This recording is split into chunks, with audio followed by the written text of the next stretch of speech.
plays, we'd like to invite you to just close your eyes and relax. Rest in the presence and hold space.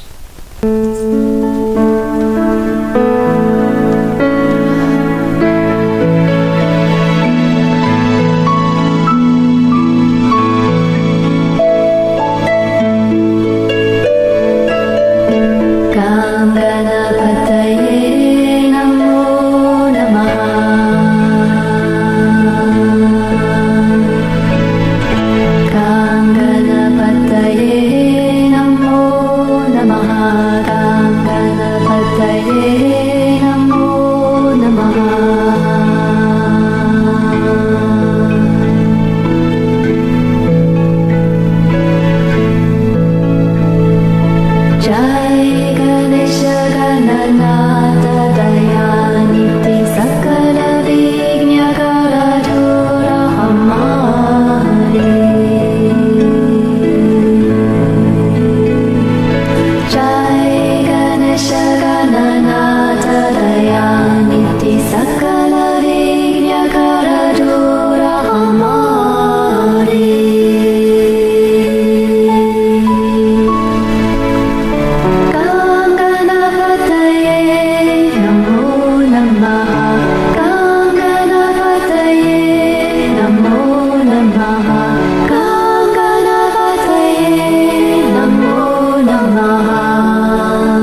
Ganapataye Namo Namaha.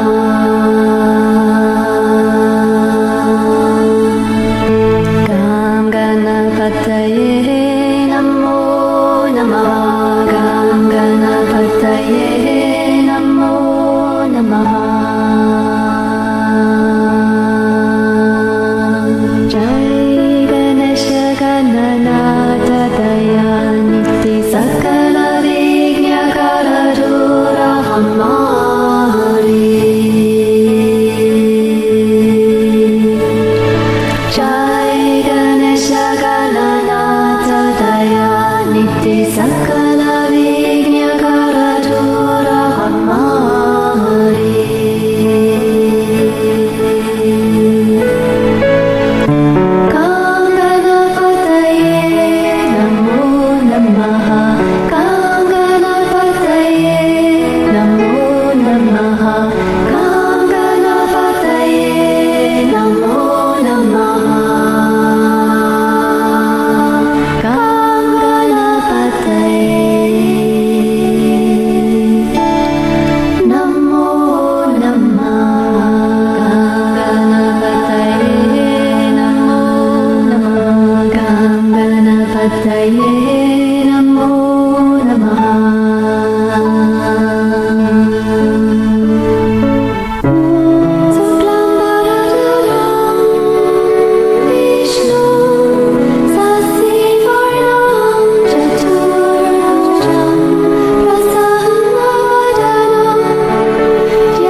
Jai Ganesha Gananata Dayaniti Sakala Vignakarajura Hamari. Jai Ganesha Gananata Dayaniti Sakala Vignakarajura Hamari.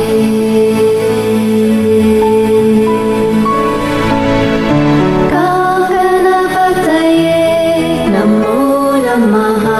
Gam Ganapataye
Namaste. Namaste. Welcome to our weekly online satsang. Satsang being a Sanskrit word that means literally community of truth. Essentially it means spiritual community where two or more people on the path of awakening come together to share presence and consciousness, energy, support for one another. We have a satsang. Flowering Heart Satsang welcomes people from all over the world, from other continents and countries, from different belief systems, spiritual and religious backgrounds. We've come from different teachers and different teachings, but what we have in common is the flowering of our hearts into higher states of consciousness. We're awakening. Our hearts are flowering with unconditional love as we progressively expand into oneness, the living reality of oneness within ourselves, oneness with each other, oneness with all that is. When that happens, war will cease.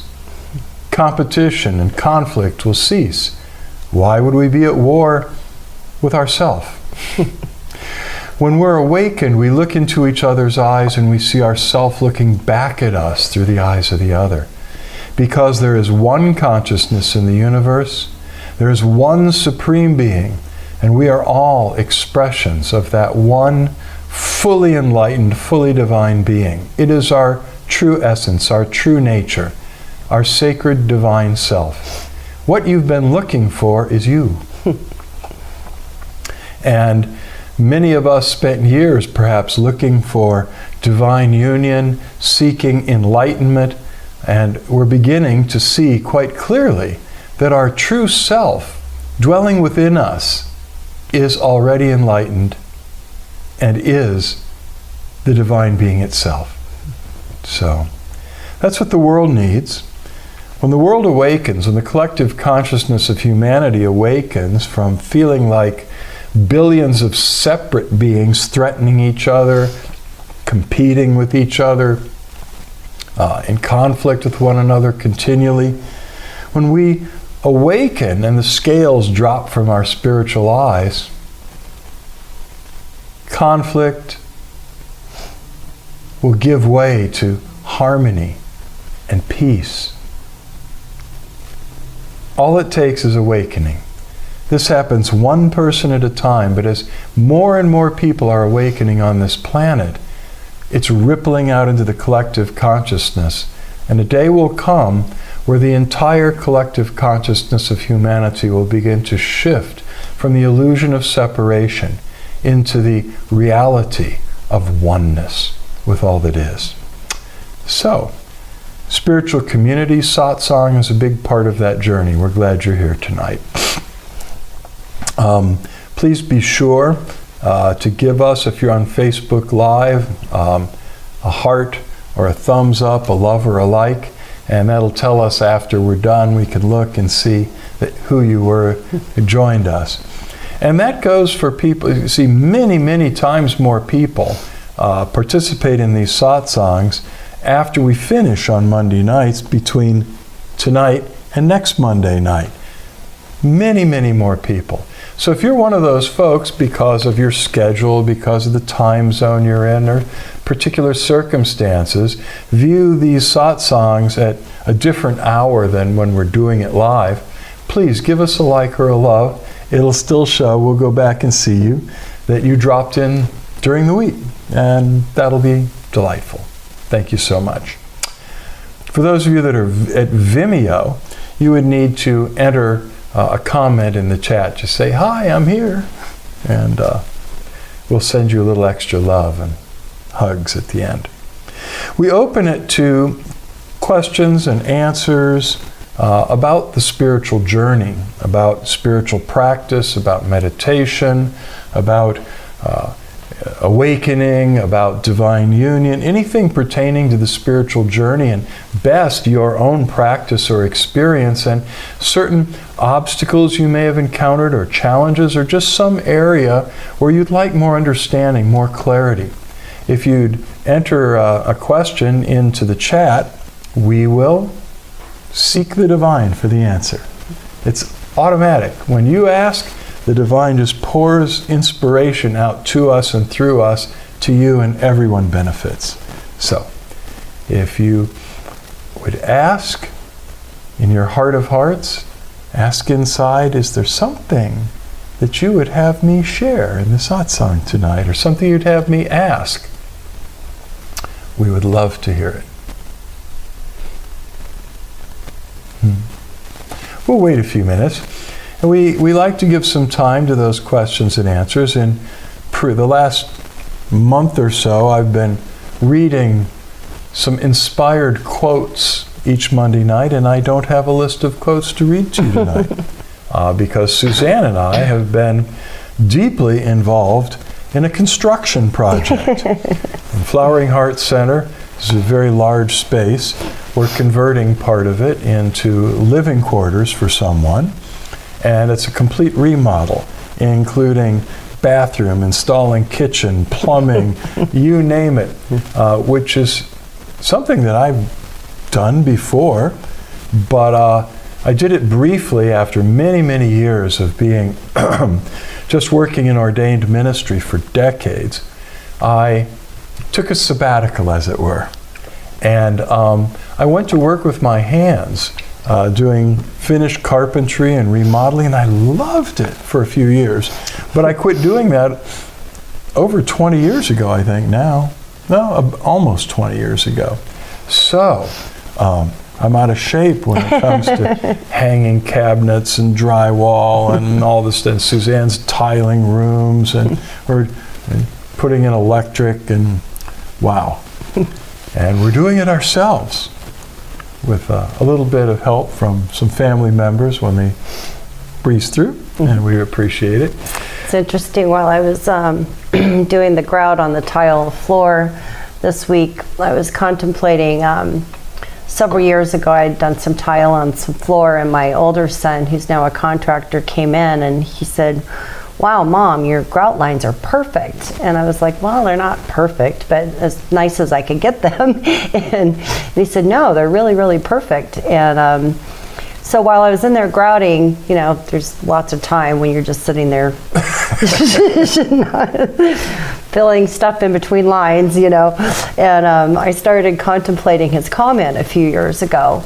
And it made me happy, and I was encouraged to, you know, make them really smooth and nice. And then the next day I started contemplating it again. I was finishing up the rest of the room, and all of a sudden I started messing up, and I couldn't get the lines straight, and they were spilling over. And I kept thinking, wow, your grout lines are so perfect. You're so perfect. And yeah, it made me start to contemplate approval, the concept of approval, and how we all like to have approval. And I even joke at the grocery store when I use my debit card and said, approved. And I tell people, I love approval. And so I started contemplating it, because when we get approval, it feels good. It feels good to have approval from something that we've done, or something we say, or anything like that.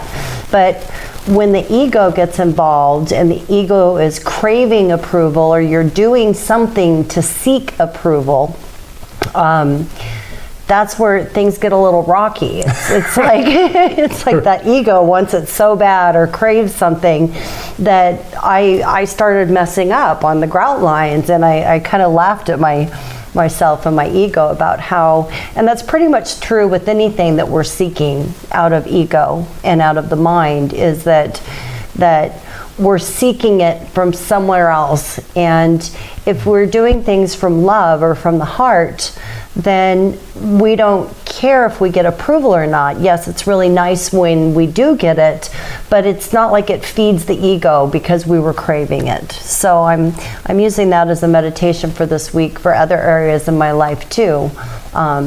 Having plenty of time while I'm doing menial tasks to look at, you know, where my ego is going and what it's thinking about and what it's doing, and am I staying in my heart? Am I staying connected to the divine no matter what I'm doing? I'll have to see how that goes when we're installing the toilet. She's really good at tile, though. As I was putting in kitchen base cabinets, and haven't done that in a while. But I do remember that it gets tricky if the walls are not plumb, and they're not. In our house, every wall is a different angle. I mean, it's really creative, but there are very few just straight lines anywhere. So what makes all the difference in the world is having a completely level floor. And almost never do I encounter a completely level tile floor. I end up having to shim the cabinets and stitch them together so they fit just right.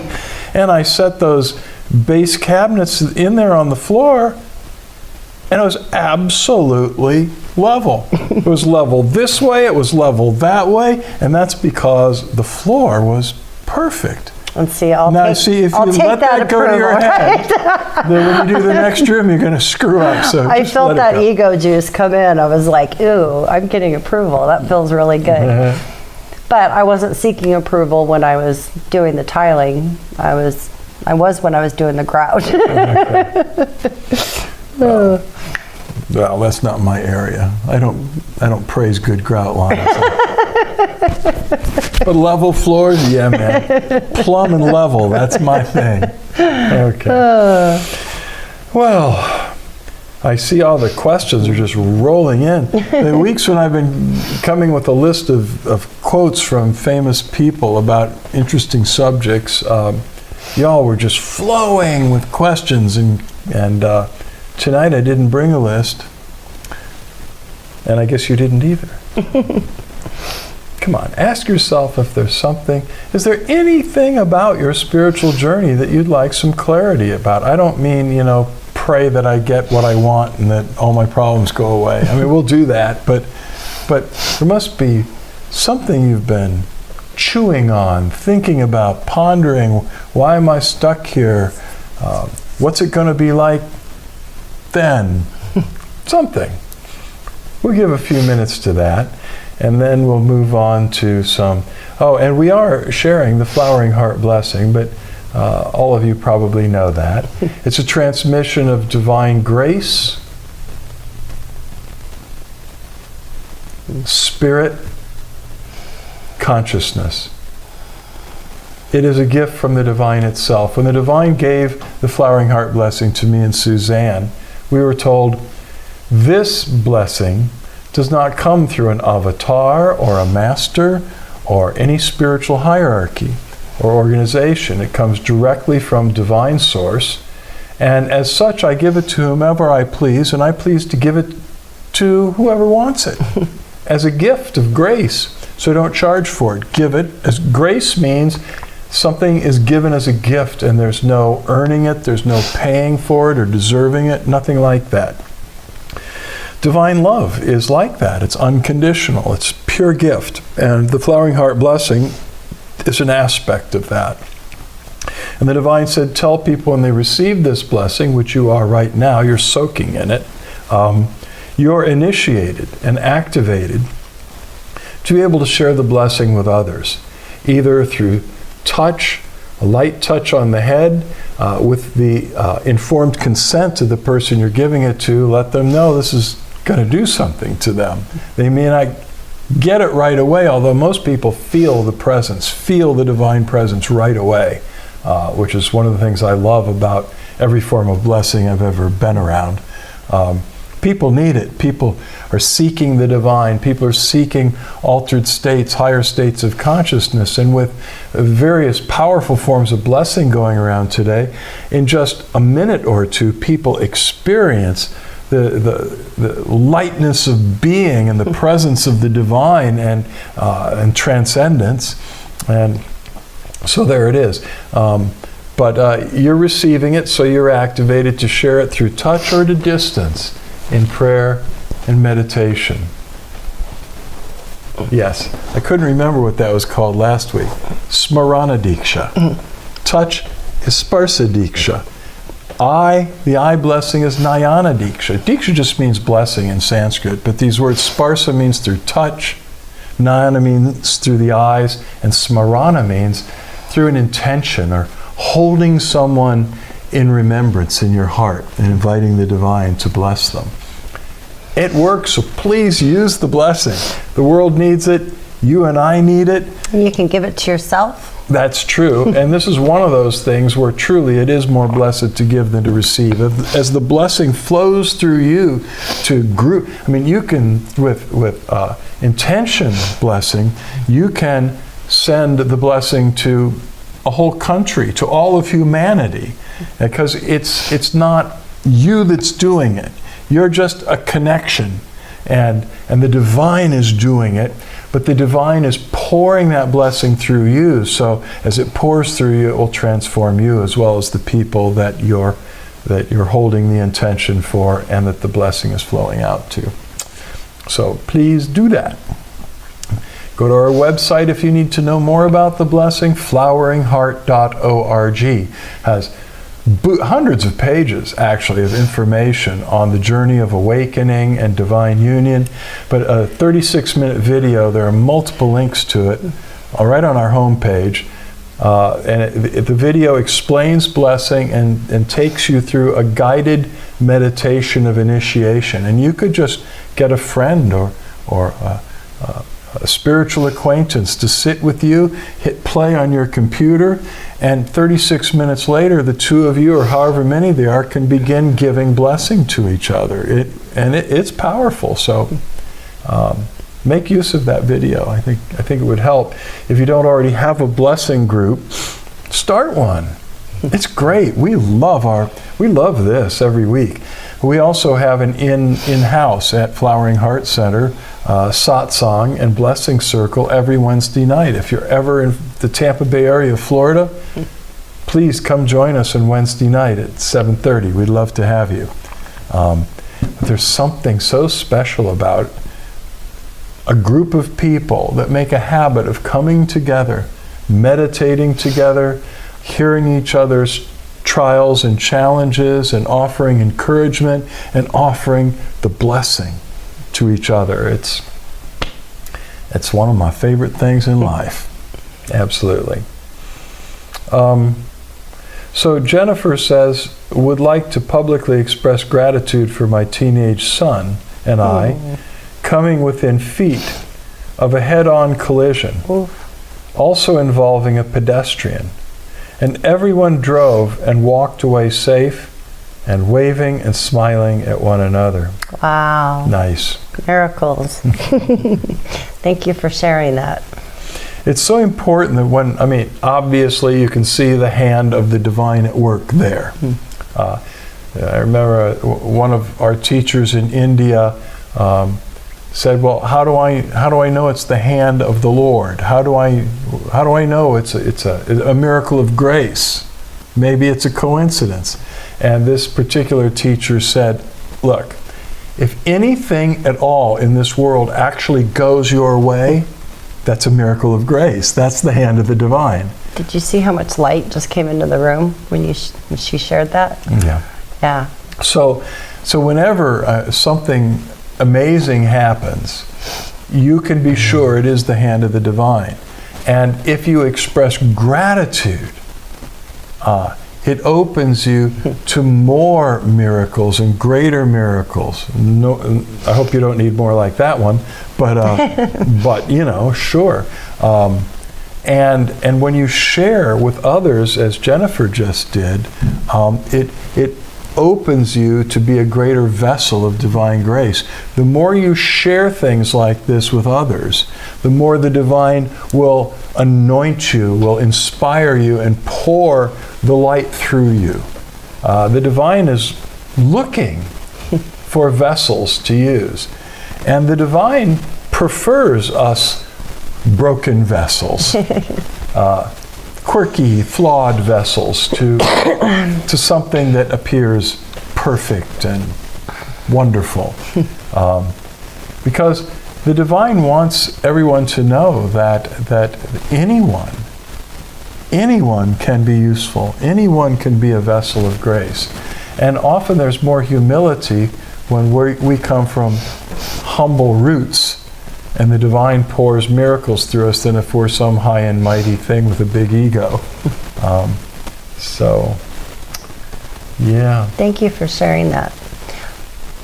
Most times when we're doing the open eye light meditation, the whole room just, it's almost like a bright white light fog rolls in. It is. just lights up the room. And right after Michael read what you shared, the whole room just lit up with bright, bright light. It's really beautiful.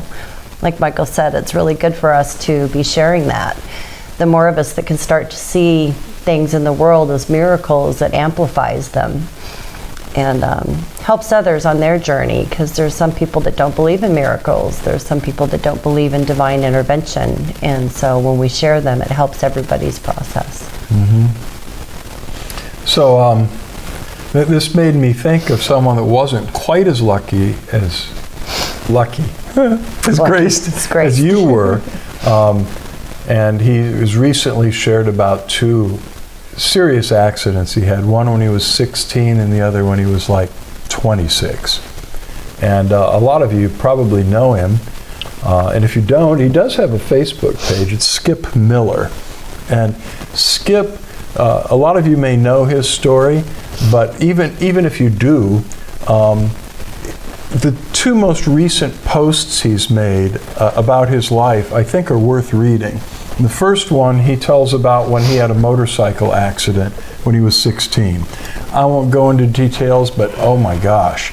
I mean, it almost tore his body apart and took a long time for him to recover use of everything. And then about, when he was like 26 years old, he was driving a full-size semi-rig, a big truck. And he had to make a quick choice whether to go off. He was full speed on the highway and cows walked out in front of him. And he had to make a choice whether to hit the cows or go off the road at full speed on the highway. And he tried to pick a compromise. He missed the cows, but the semi rolled. Nobody knows how many times it rolled. But there's hardly anything in his body that wasn't broken.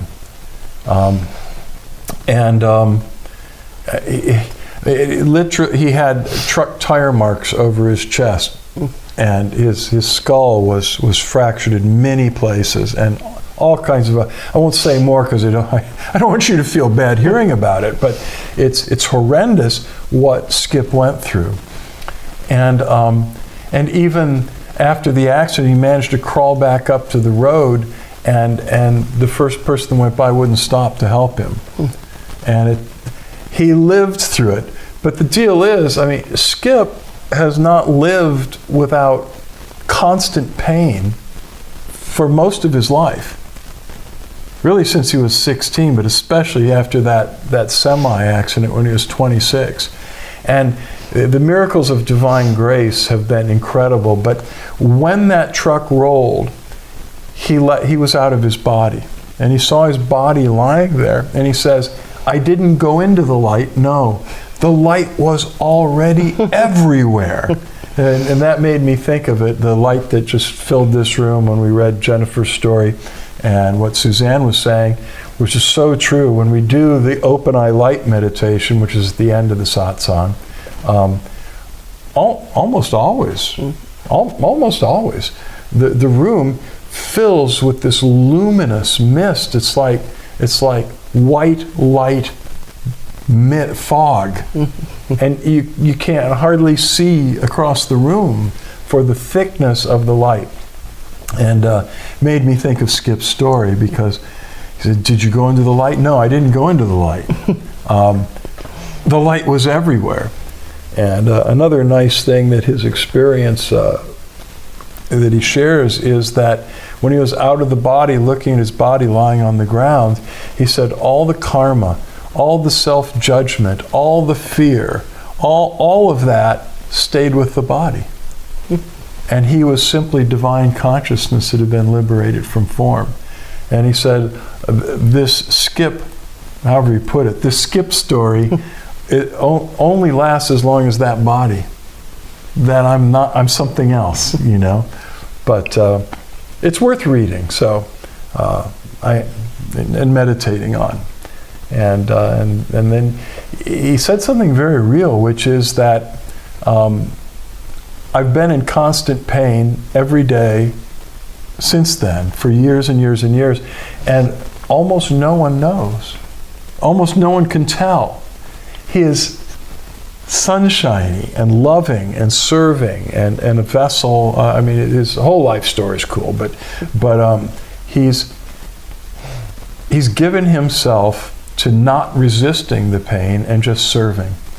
And so that could be sort of a nice encouragement for all of us to remember when we think, oh, I'm so sore. Yeah, my back is sore right Jen and I have been like groaning and complaining. Oh, I'm not used to this. My shoulder aches. My muscle. My back hurts. And then I think about Skip for a half a second. Let's get back to service. Attitude of gratitude. So. What did she write? Thank you. That's awesome. Nice. All right. Anything else anyone like to share tonight? You're quiet. You're meditative. It's okay. But you see how when someone says something, we're inspired to share. And when no one says anything, we're inspired to move on. It's up to you. All right. Okay. Let's move on. Okay, so we can get back to our construction. Still have a ceiling fan to put in. Oh my gosh. Yeah, next time if I complain about the vicissitudes of spiritual ministry, I'll give you a honey-do list. say, well, we could do construction instead, honey. Actually, there's something beautiful about working with your hands and seeing a finished product that you've been involved using tools and elements from the earth and creating something and finishing it. It's great. Something that in working with people over the years, as an ordained minister, as a spiritual mentor, as a spiritual director for people, it's not quite the same, because people are never finished products. and especially, I mean, I spent decades as a pastor of various churches of different denominations, and a lot of them were very different. But as a pastor, you're working with a lot of the same group of people over a period of time. It's the long haul. It's sort of like children in a way. I mean, because your children are not exactly ever finished. and our work with our children, it is ongoing throughout life. Well, that's the way it is with spiritual ministry. So we see people make incredible breakthroughs spiritually, and it's so delightful to see how all the people in our Satsang community here in Clearwater grow, and how they shine more and more as their hearts flower and the light in them expands and unfolds and penetrates and transforms every layer of their beings and relationships. And so we get to see that in the long run. Sometimes in the short run it can be frustrating, because we're trying to help someone who's really struggling with something, and we'd like to just, lay our hands on them, zap. Magic wand. and sometimes that happens. That happens enough to keep us inspired and everyone inspired to realize all things are possible. Reach for the sky. You never know. You can fly. But a lot of the stuff we deal with in our lives just goes on and on and on for years. And if you're a therapist or a mental health counselor or an ordained minister, your work with people, it can be sort of an open-ended process. And there's no time clock. You don't punch in and punch out, because if people are in need and they come to you early or they come to you late in the middle of the night and they're in crisis, we love them. We're going to help. Whereas if you have a 9-to-5 job, you clock in and you clock out. And similarly with carpentry and construction, you've got a project, and and there's a beginning and there's an end to it. And at the end you can stand back, and maybe if you use your smartphone, you can take pictures during the whole process. But at the end, there's a finished product. And you don't have to wonder how it's going to turn out 10 years from now. It's done. So there's something really, really satisfying about working with your hands. But there's nothing like working with people, working with souls and spiritual beings. Yeah. All right. John says enlightenment, being reborn is having all that karma. Wait a minute. Enlightenment, being reborn is having all that karma, false beliefs removed, and knowing one's true self. I guess what confused me is equating enlightenment with being reborn. The born again sort of experience is usually the beginning of the spiritual journey. Boom, and it is, a lot of people equate it with awakening now, but enlightenment is like a much higher eventuality of that journey when the ego disappears and the mind is gone. Very nice. Being reborn, though, which a lot of people experience in relationship to the divine, when that relationship really comes alive, they go, I feel reborn. And in that experience, people do experience all that karma and false beliefs removed, and knowing one's true self. And I think that's what happened to Skip. I'd prefer a gentler way for everyone to be reborn, but near-death experiences are incredibly powerful that way. Okay, Ekaterina says, just asking for prayer. Maybe I'll be having another hip surgery, the right one. Ooh, okay. Okay, we'll hold you in prayer. Yes, we will. And hopefully you won't need that hip surgery, but they're getting better and better at it. I mean, a dear friend of mine is he's a martial arts master of renown, name's not important, but a super martial artist, and all kinds of athletic crouching and kicking and jumping up in the air. But he's also a swing dancer, like a really good swing dancer. And he had to have both hips replaced. I thought, oh boy, well there goes his dancing. And he walked out of the hospital a day or two after the surgery, pain-free. And after just a short time, he's back to swing dancing and teaching. He can do everything he could do before. So they've become really, really good. Make sure that if you have to do it, that you get the latest technology and skill to help with that. And I know a great surgeon in heaven who can help with things like that too. So we'll be praying for you. And John said, I simplified it, but there is still a lack of understanding. I don't know what you mean. I'm not sure what you mean. You get it? No? Okay. Yeah. I understood what you said before about in that awakening, rebirth experience, when we experience our true self, that all that karma and false beliefs are removed. It generally isn't all at once. It generally is like peeling the layers of an onion for most people. And that's an age-old argument between the Zen masters. Is enlightenment sudden and total, or is it gradual, like the blossoming of a lotus flower over time? And the answer is both. And it's different for different people at different points in our lives. But I think we got what you meant, John. Thank you for sharing. And Yekaterina said, I'm a dancer too. That's why I threw that out there. I know you're an actor and a dancer, and so it's very important. Your freedom of movement and all of that. I just wanted to encourage you because my friend, I couldn't believe it. And he had, that surgery was at least 5 or more years ago. And it's phenomenal. Well, I think that's it. Let me just really quick check over here. Ada says, greetings and blessings. Thank you for the stories you just shared and your beautiful energy. That last was from Ada. Ew, approval. Ego Sanchez. juice.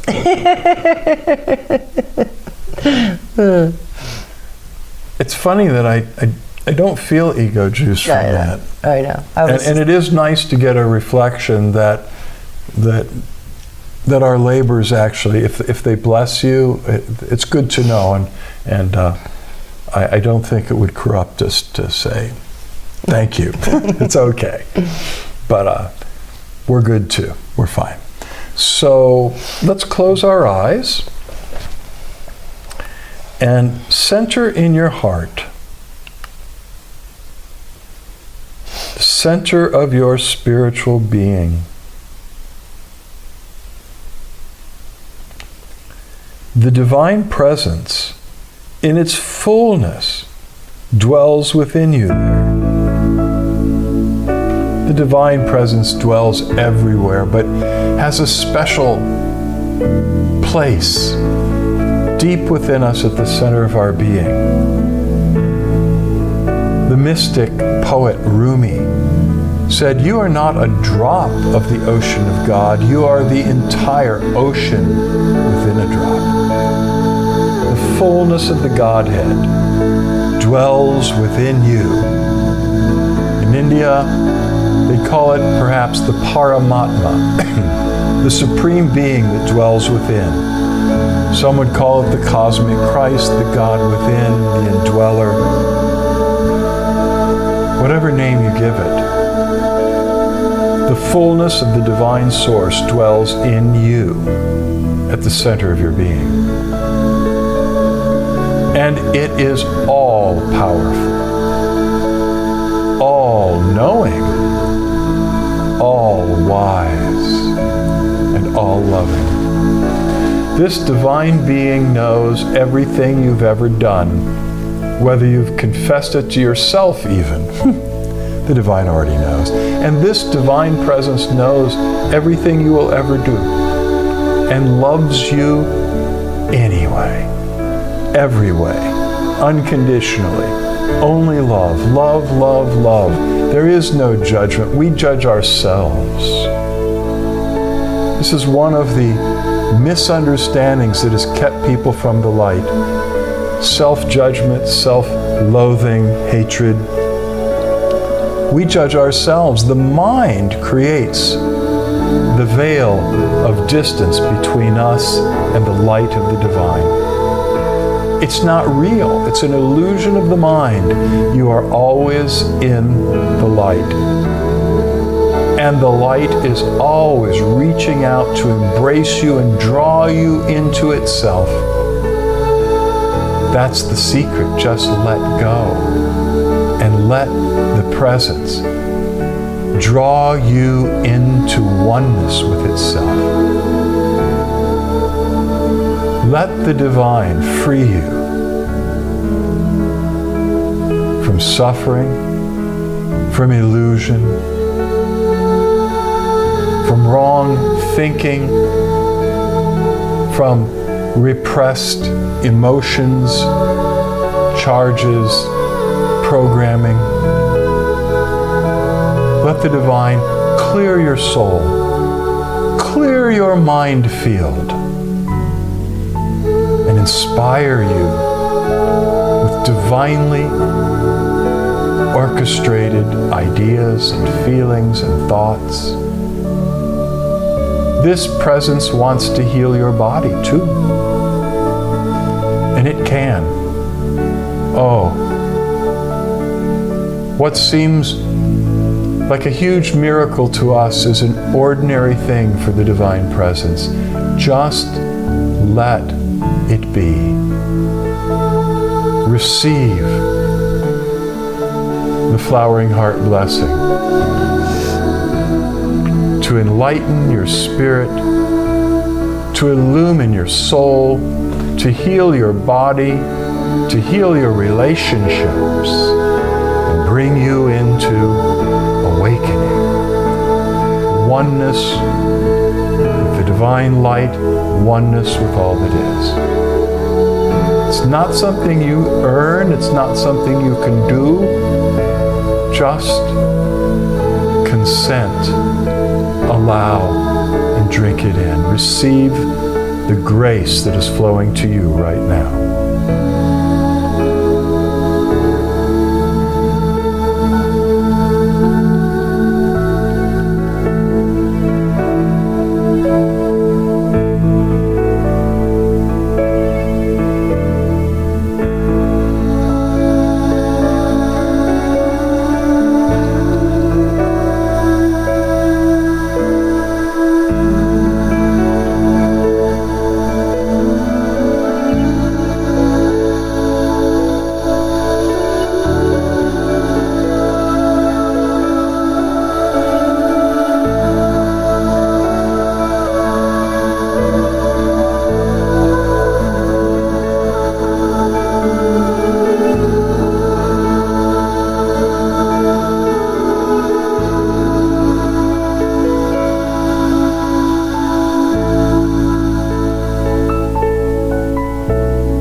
All of us sitting together in a big blessing circle.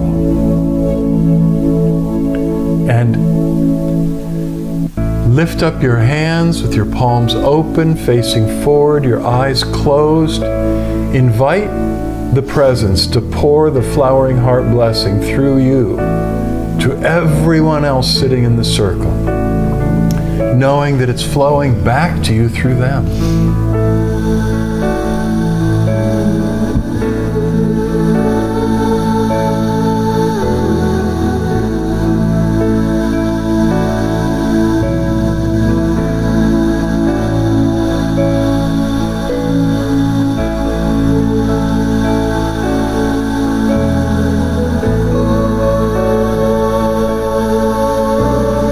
Let us picture in the center of our circle the planet Earth, the beautiful blue planet.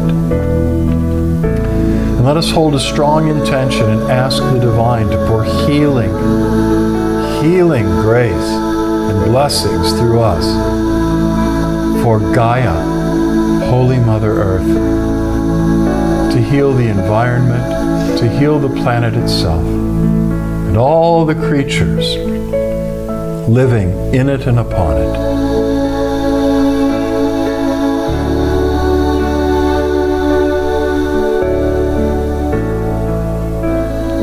Let us hold a strong intention and ask the Divine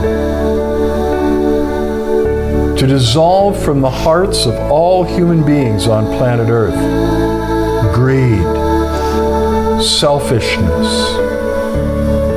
lust and anger, and violence, to purge the human heart of all that is ignoble, that is unlovely, and to fill all the hearts of humanity with unconditional love and the experience of oneness with each other and with the Divine.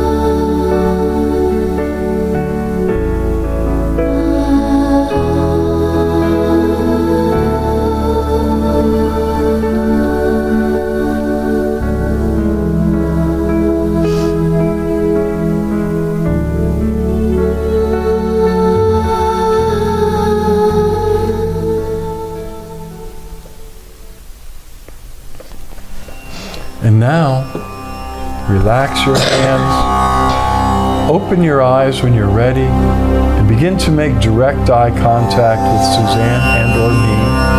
Just keep looking at least one of our eyes as we enter the light meditation. In this meditation, Suzanne and I are flooded with the light and the grace of the presence. And it flows through every pore of our being to you, but especially through our eyes, which have been called by many mystics the doorways of the soul. Just keep looking at least one of our eyes, and the light will stream out through our eyes, into your eyes, deep into your spiritual heart, causing the light of awakening and the flames of divine love to burn brighter and brighter and brighter within you. There's nothing for you to do. Relax. Keep looking and receive.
your eyes now. Meditate with us for a few more moments as the grace we've received settles within.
Meditating as long as it feels nice to you. Or you could lie down nearby in Shavasana. That is to lie on your back with your eyes closed, your arms loosely at your sides with your palms open, turned upward. And just let yourself dissolve with gratitude in the presence. Shavasana is a lovely thing to do anytime. We love you very much. Much love, light, and blessings. Until we cross paths again, know that the divine within us beholds the divine within you. And we bow to you. Namaste. Namaste.